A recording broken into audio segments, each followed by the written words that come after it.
A group of Montecito neighbors is making progress on their plan to install debris flow nets above Montecito in the hopes of preventing another tragedy. So far, they've raised millions of dollars online. As KSBY's Melissa Newman explains, while this partnership has been able to move quickly toward its goals, Mother Nature has forced the County Public Works Department to start over on its own projects.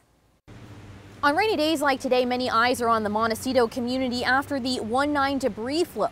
Now new debris catching nets are going to be installed above canyons like this one, the Cold Springs Canyon, to help slow down any rocks or debris that may make their way into the area. This project is a community effort that shows what can happen when people work together.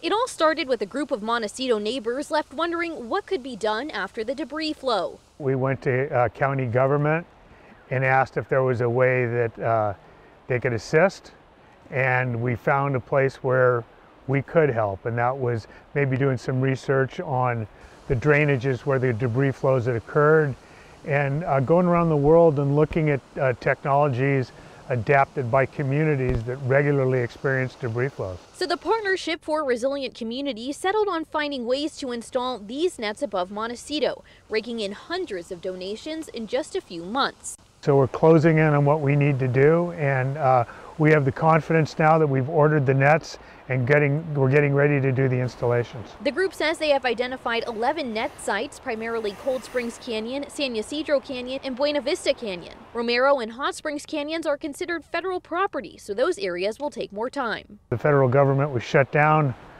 the same day that we got our permits from the county. So we're reestablishing talks with the feds about putting some in those canyons. For Santa Barbara County's Public Works Department, recovery on the creek beds has gone a lot slower. The department's deputy director says crews have had to start over on some projects 5 different times now due to heavy rains. We've finished off many of the debris basins. A couple of them are more challenging. A lot of large rock came in that February 2nd event. Romero debris basin and Santa Monica debris basin work is still going on.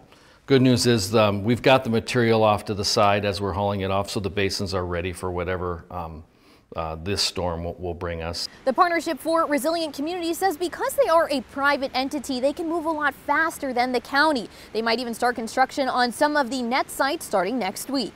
In Montecito, Melissa Newman, KSBY News.